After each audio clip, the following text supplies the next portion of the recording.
Fitri dan juga Pak Septama. Dan kali ini kita akan membahas kontroversi grup AI yang dibalut dalam podcast Ngadi. Dan di sini aku Siti Nisa Fitri. Aku Dea Kusumaningrum. Aku Muhammad Iqbal Sulamal Akbar. Aku Lingga Dual Farizi. Aku Jonathan Risa Suswanto. Aku Muhammad Ahmad Zaki. Sampai jumpa di podcastnya ya. Let's go. Halo semuanya, aku Dea Dan aku Anissa. Selamat datang di podcast Ngadi. Ngobrol aman tentang digital dan informasi. Jadi di podcast kali ini adalah ruang ngobrol nih soal teknologi yang makin canggih, tapi kita sebagai manusia tetap harus punya batas gitu ya. Jadi di episode kali ini kita bakal bahas nih sesuatu yang dekat banget sama kehidupan digital kita, yaitu AI, deepfake, dan privasi. Ya nggak sih, Nis? Betul banget Kak Dea. Jadi di sini kita bukan cuma mau bilang wah AI sekarang tuh canggih banget ya. Tapi justru pertanyaan pentingnya adalah gimana kita menggunakan teknologi tersebut dan apa yang lebih bisa kita lakukan dan nggak boleh kita lakukan di dalam menggunakan teknologi tersebut, gitu kan? Bener banget. Jadi nanti aku juga bakal ditemani oleh Kak Nisa nih.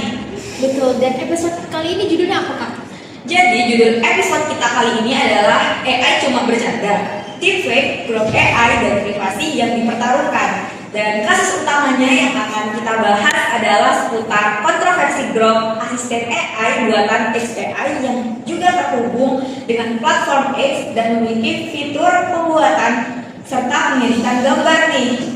Itu menarik banget sih Kak. Tapi hari ini kita nggak cuma ngobrol berdua, sudah ada 4 teman kita di sini yang akan menikmati dan melihat kasus ini dari sudut pandang yang berbeda. Oke, bener banget nih Kak ya. Jadi kita langsung aja mungkin ke memperkenalkan mereka nih. Yang pertama di samping aku ada Kak Amal nih, yang akan banyak melihat persoalan ini dari sisi privasi digital, konsen, dan hak seseorang atas wajah serta identitasnya. Baik. Di sebelahnya ada Kak Linda. Di sini akan membantu kita melihat dari sisi dampak sosialnya, psikologis, dan juga sudut pandang korban deepfake tersebut. Kemudian juga ada nih dari sisi teknologi, yaitu di sebelahnya ada Kak Jonathan yang akan membahas cara kerja pengembangan AI, batasan sistem, dan tanggung jawab pengembang ketika produknya berpotensi disalahgunakan. Dan yang terakhir di samping aku ada Kak Ahmad yang akan melihat dari sisi etika profesionalnya, akuntabilitas juga, dan tanggung jawab perusahaan teknologi. Oke, jadi kita udah perkenalan semua narasumber kita kali ini. Mungkin kita sebelum masuk ke pendapat masing-masing nih, kita spill dulu fakta kasusnya supaya obrolan kita nggak cuma berdasarkan asumsi semata.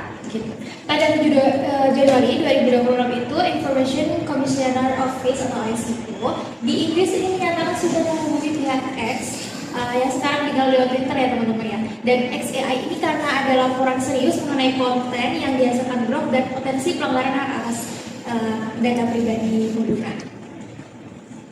Oke, pada 10 Januari 2026 ini juga ada pemerintah Indonesia yang ikut memblokir sementara akses ke Grok, dan Indonesia juga diberitakan menjadi negara pertama yang mengambil langkah tersebut karena kekhawatiran terhadap deepfake seksual tanpa persetujuan, juga termasuk resiko konten yang melibatkan anak-anak nih. Jadi, dari fakta-fakta yang udah kita paparkan tadi, untuk apa ada lagi yang kalian tahu teman-teman, dan gimana sih menurut kalian? Oke, ini bisa dibilang contoh yang baik dari pemerintah Indonesia. Kita pemerintah Indonesia ini seperti udah up to date dengan perkembangan teknologi.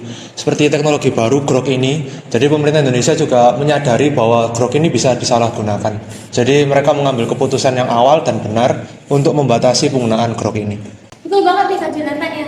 Ada juga data dari Center of for Countering Digital Hate. Di sini dirilis pada 22 Januari 2026 dan berdasarkan sampel pendataan selama 11 hari itu mereka memperkirakan Grok menghasilkan sekitar 3 juta gambar seksual dan rata-rata sekitar 190 gambar per menitnya. Itu bahaya banget. Dan mirisnya dengan estimasi yang sama itu gambar yang diciptakan sekitar 23.000 itu gambar anak-anak. Jadi seperti tidak ada ruang aman bahkan untuk anak-anak sekalipun. Meskipun ini hanya estimasi ya, bukan data sampel resmi dari XAI itu sendiri. Menyambung Lingga tadi, di bulan Februari 2026 ICO itu sebenarnya udah melakukan investigasi terhadap apakah perusahaan X dan XAI ini apakah sudah mengatur privasi pengguna atau etika pengguna di dalam aplikasi tersebut. Mungkin seperti itu.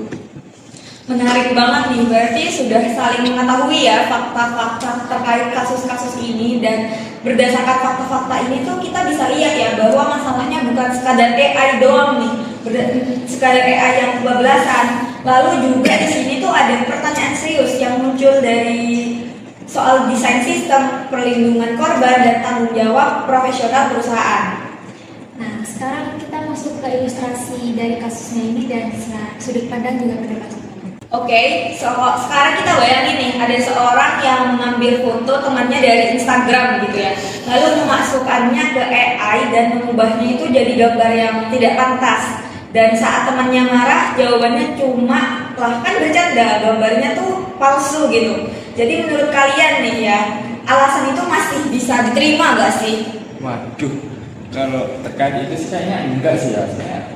Wajah kita sendiri itu kan sebuah privasi ya, apalagi kalau misal kita kayak ngepost di Instagram itu kan kita cuma ingin sharing, ingin apa ya, mungkin memamerkan gitu ya istilahnya, ingin sharing. Tapi kan kita nggak memberikan izin untuk wajah kita atau tubuh kita itu digunakan untuk bahan AI atau bahan kayak ya digunakan untuk generate hasil AI itu. Jadi kalau aku sendiri sih nggak setuju ya.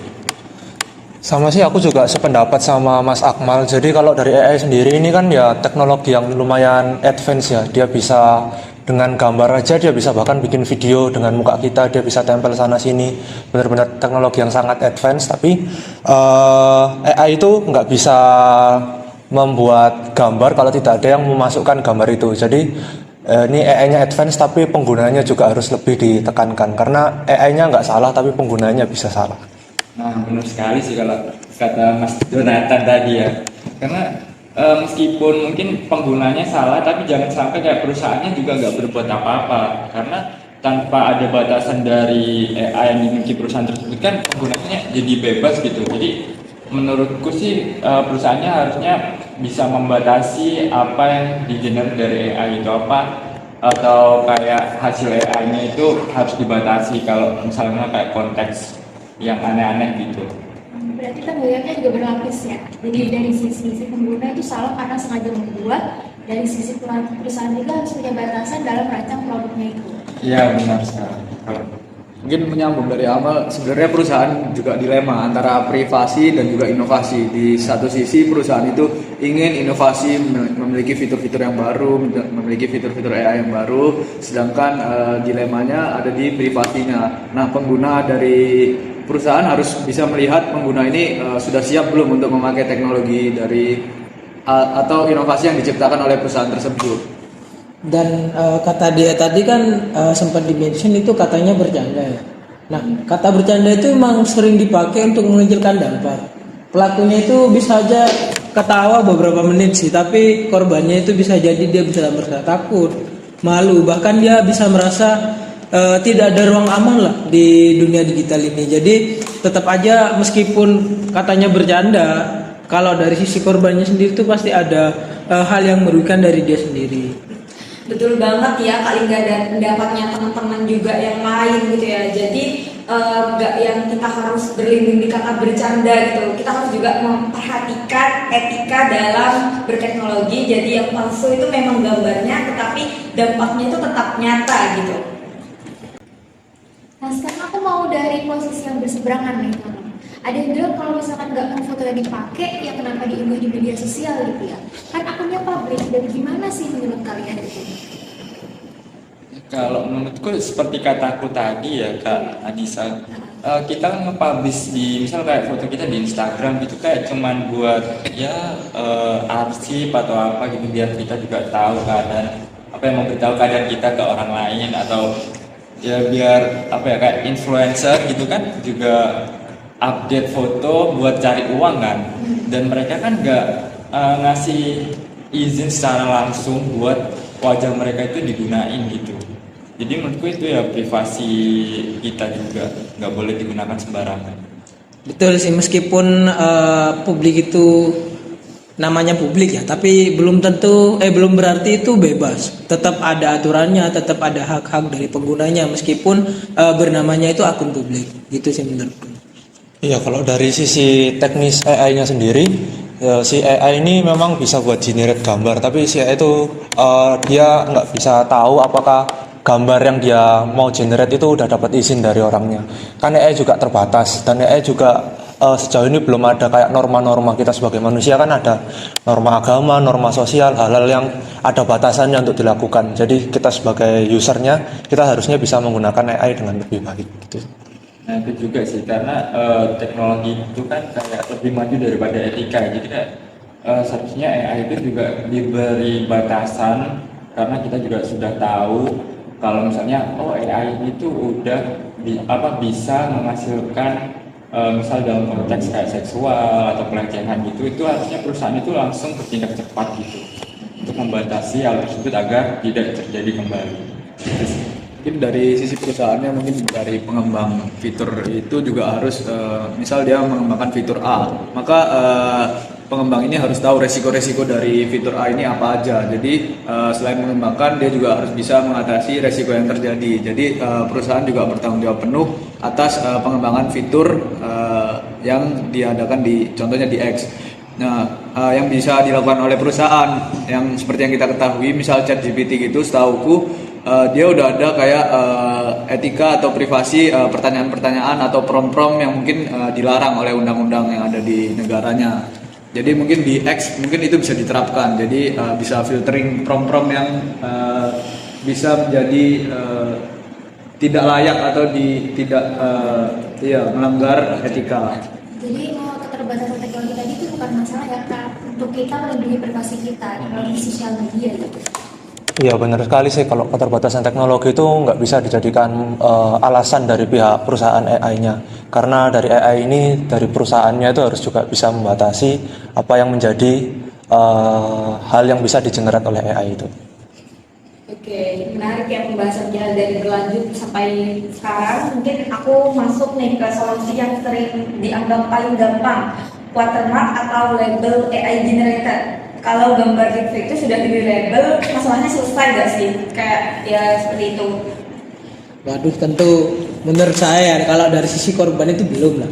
Karena label itu hanya sebagai tanda bahwa gambar ini dihasilkan AI, tapi kan tetap kalau saya jadi korbannya, saya masih tetap merasa malu, kayak foto saya dibuat tidak senonoh atau tidak pantas, tetap ada rasa malu, ada rasa kerugian yang belum bisa tertutupi oleh label.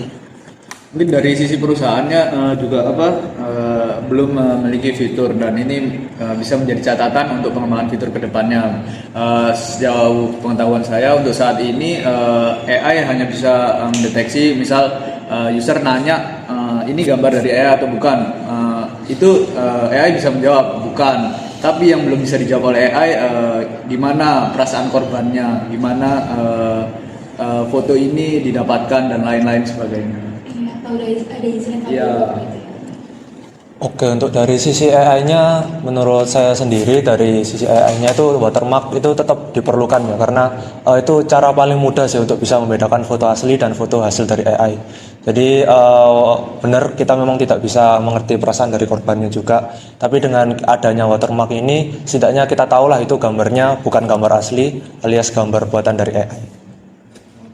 Aku setuju sih sama Mas Jonathan. Soalnya dengan adanya watermark itu kan kita jadi tahu hasilnya, hasil foto itu hasil AI ternyata. Tapi di balik itu aku juga setuju dengan Mas Faris dan juga Mas Ahnaf bahwa kalau kita itu tidak bisa merasa aman hanya karena watermark tersebut. Karena misal foto kita itu dijadikan foto yang tidak senonoh dalam tanda kutip, atau kayak seksual atau pelecehan, itu kan kita juga malu meskipun itu ada watermark AI-nya, tapi kan wajah kita yang terpampang di situ, kayak meskipun nggak wajah kita asli, tapi kayak mirip gitu karena digunakan sebagai prompt gitu sih.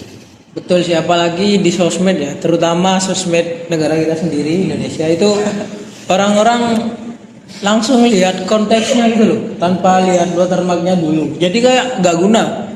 Watermark itu juga nantinya kan bisa dipotong, diedit ulang, terus diunggah ulang, tetap aja nantinya kerugiannya ada di sisi korbannya sendiri meskipun ada watermark itu.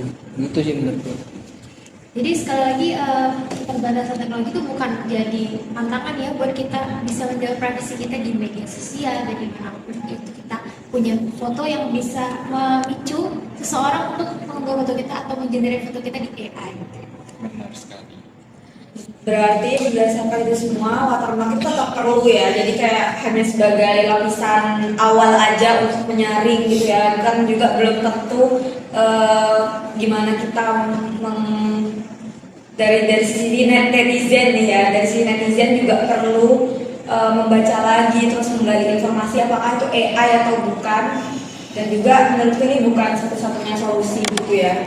Iya bener banget sih, bisa dibilang watermark itu seperti apa ya, standarnya lah, setiap AI wajib harus ada watermark biar kita sebagai netizen Indonesia ini bisa tahu mana yang ngasih dan mana yang enggak. Mungkin kalau lebih advance lagi dari AI-nya itu bisa, mungkin nanti ada sistem pengecekan terlebih dahulu jadi gambarnya nggak langsung keluar atau bagaimana.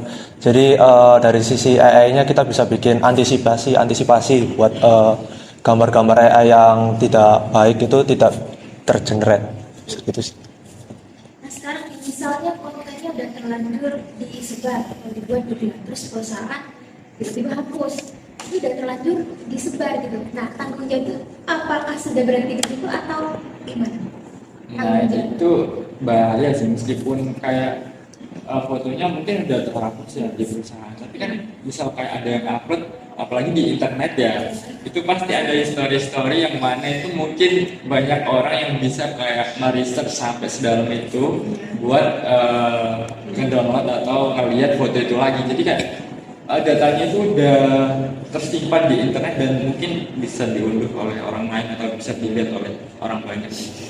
Iya bener sih, dari sisi platform media sosialnya itu bakal kesusahan juga untuk men-track misalnya ada sebuah kasus yang ke-up sudah di take down tapi tiba-tiba banyak dari akun lain yang udah upload dari pihak media sosialnya tuh bisa sangat kesusahan banget. Semisal viralnya di IG nanti tiba-tiba muncul di TikTok, muncul di Twitter, di X dan bagaimana itu. Nah itu mungkin dari perusahaan juga dia nggak bisa menghapus seluruh konten yang sudah masuk di data AI-nya itu, tapi yang bisa dilakukan perusahaan adalah mengantisipasi hal-hal yang akan terjadi ke depannya seperti membuat filtering prompt dan lain sebagainya. Iya, oke berarti bukan cuma sudah dihapus terus selesai gitu ya?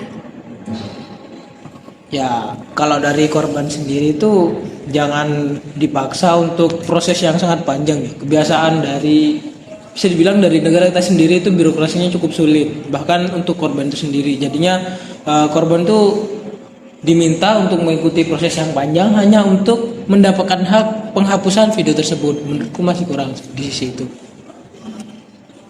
Oke, mungkin itu tadi terkait konten yang sudah diupload kemudian tersebar. Sekarang mungkin ada juga solusi berupa pembatasan fitur hanya untuk pengguna laptop yang berbayar nih. Menurut kalian ini benar-benar solusi keamanan atau cuma memindahkan masalah atau kayak dari unsur bisnis? Kalau menurut dari aku sendiri sih bisa jadi banyak kemungkinan ya.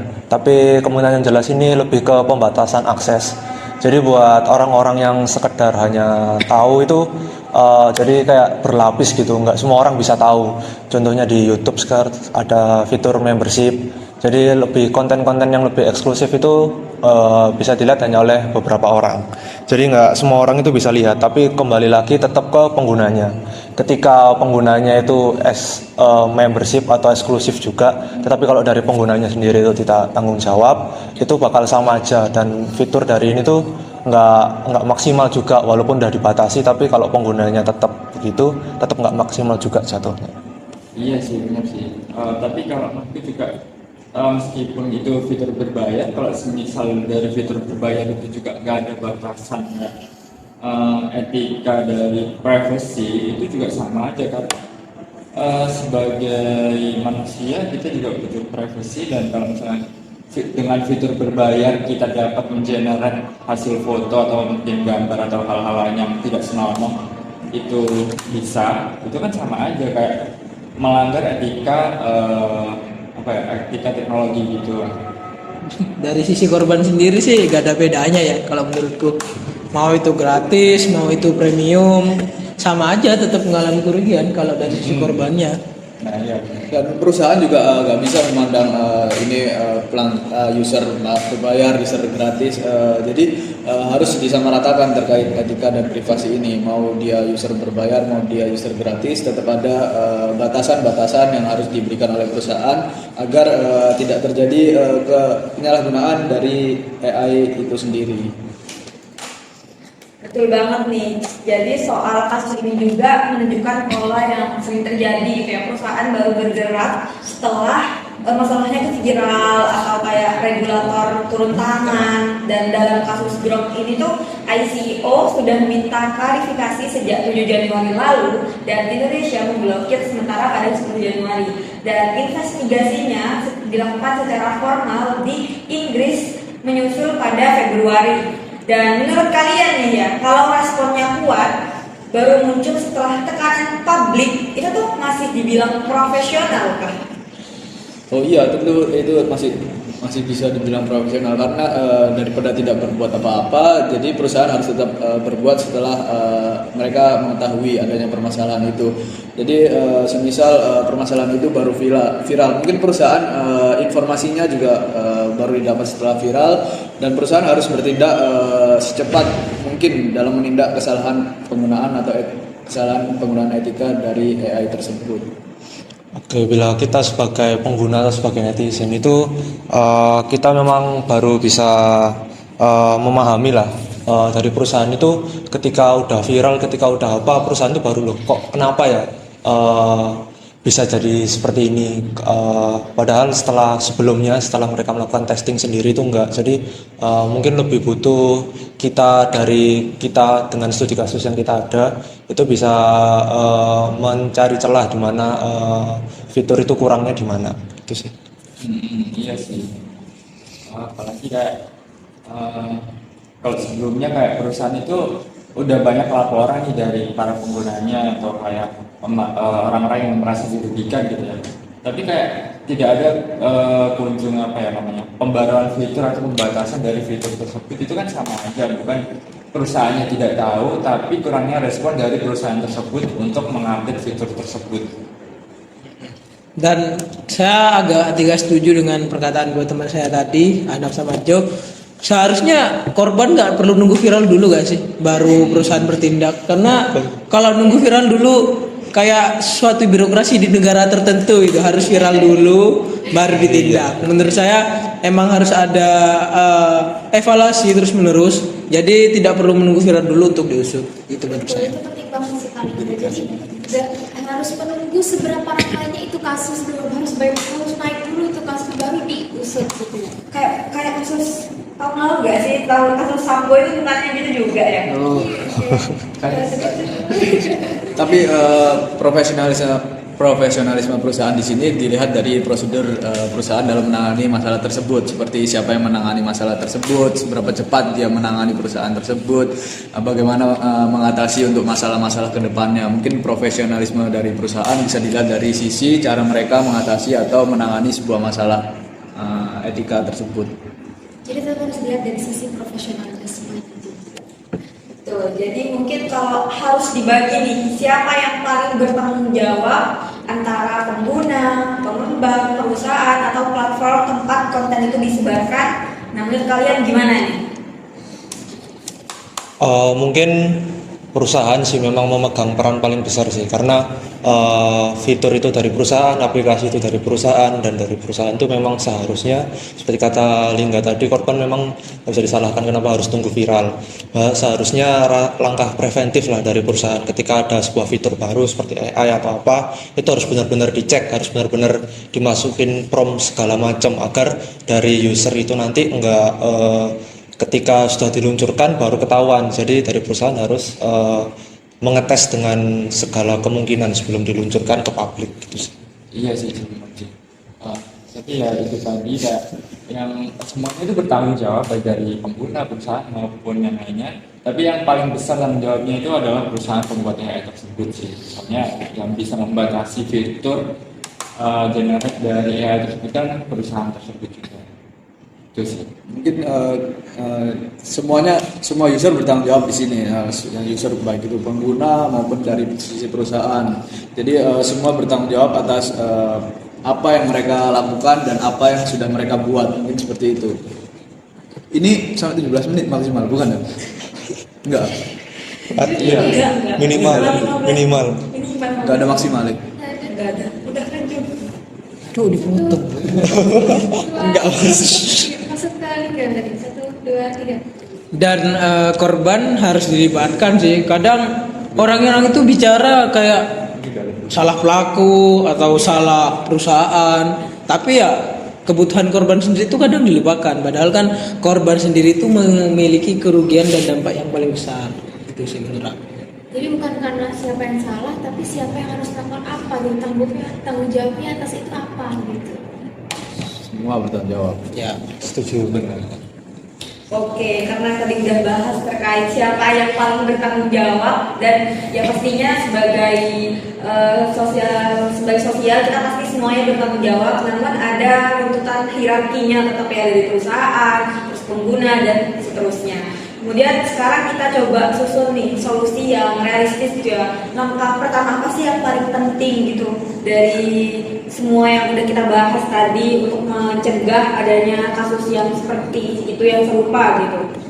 Oke, dari pertama kan dari sisi fiturnya dari AI ini yang pertama bertanggung jawab dari pembuat AI-nya sendiri sih. Itu dari perusahaannya tersebut.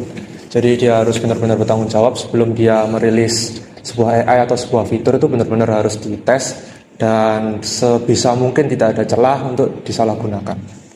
Ya apalagi kayak penggunaan wajah ya khususnya itu kan privasi kita kan.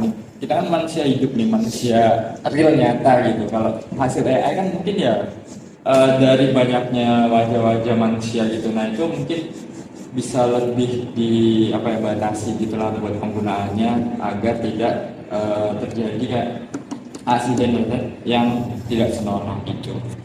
Kalau dari sisi korban sendiri harus ada itu sih kayak tombol pelaporan yang mudah dan cepat. Karena seperti kataku tadi, kalau di sini itu birokrasinya panjang, bahkan untuk hal-hal yang merugikan itu masih panjang. Jadi jangan sampai korban itu harus menunggu lama untuk mendapatkan haknya untuk ganti rugi dari kerugian itu sendiri.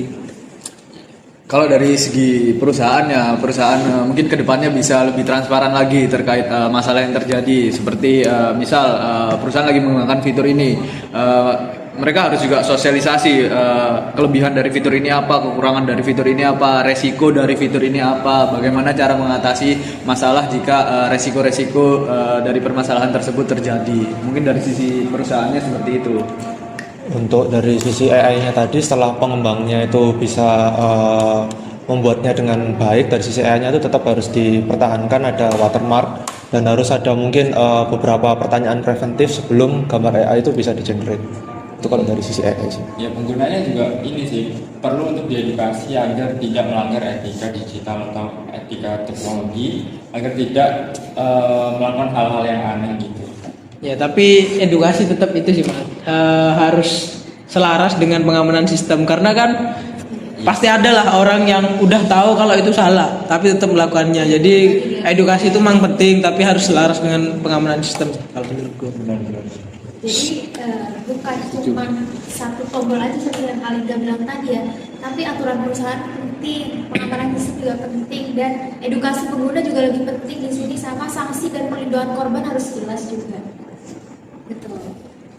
Oke, dari obrolan kita hari ini yang cukup panjang dan begitulah ya. Jadi kita bisa lihat nih bahwa kasus Grok AI dan deepfake bukan cuma persoalan teknologi yang terlalu canggih, ada juga di dalamnya itu runtutan-runtutan yang harus kita perhatikan terkait privasi, konsen, keamanan, dampak sosial dan tanggung jawab profesional maupun diri sendiri kita sebagai pengguna gitu ya. Dan di sini sekali lagi pengguna juga bertanggung jawab ya atas apa yang dibuat dan disebarkan gitu. Tapi juga perusahaan nggak bisa nih hanya berkata bahwa AI ini alat bantu dan semua masalah ini jadi disalurkan kepada pengguna gitu. Tapi dari perusahaan juga harus punya batasan dan tanggung jawab yang jelas untuk melindungi hak pengguna itu. Iya, iya sih Kak. Ya, meskipun kita upload di internet atau sosial media, tapi kan itu kita tidak mengizinkan untuk digunakan buat generate AI atau ya semacamnya gitu. Meskipun kontennya juga palsu ya, tapi tetap aja bagi korban itu dampaknya benar-benar nyata. Bahkan bisa membuat mereka selamanya tidak bisa merasa aman di dunia digital itu tersebut. Benar sih. Kalau dilihat dari sisi pengembang AI-nya itu, mereka tuh bukan hanya bertugas untuk AI itu bisa berjalan, tapi mereka juga bisa mengantisipasi kalau AI itu bisa disalahgunakan. Jadi bisa lebih bijak lagi dalam membuat sebuah AI. Kalau dari sisi perusahaannya, ya profesionalisme perusahaan itu ya bisa dilihat dari bagaimana mereka mengatasi masalahnya, bagaimana mereka mau mencegah masalahnya, bagaimana mereka mau mengakui kesalahan apa yang telah mereka perbuat, dan bagaimana tahapan-tahapan atau cara-cara pencegahan ke depannya. Mungkin seperti itu. Supaya nggak merugikan orang lain Betul. lagi. Baik, untuk itu, jadi mungkin dari pembahasan tadi dari Mas Ahnaf, Mas Jonathan, Mas Lingga dan juga Mas Amal nih ya teman-teman. Jadi mungkin kita kalimat yang paling menggambarkan pembahasan kita kali ini adalah AI itu bisa membuat banyak hal, tapi bukan berarti semua hal tuh layak untuk dibuat. Jadi itu harus diperhatikan sedemikian rupa, diperhatikan terkait etika dan lain sebagainya. Setuju banget Kak Dea. Jadi teknologi itu boleh banget pintar, tapi etikanya jangan sampai ketinggalan nih. Dan jangan sampai merugikan orang lain. Bener banget. Jadi mungkin berikut sekian gitu ya dari pembahasan kita ada yang panjang itu. Dan saya Anissa. Saya Dea Kusmaningrum dan serta mewakili ini teman-teman lainnya pada hari ini. Terima kasih sudah mendengarkan podcast Ngadi. Semoga setelah episode ini kita bukan cuma makin pintar memakai AI, tapi juga makin sadar etikanya. Sampai jumpa di pembahasan berikutnya. Bye bye. See you.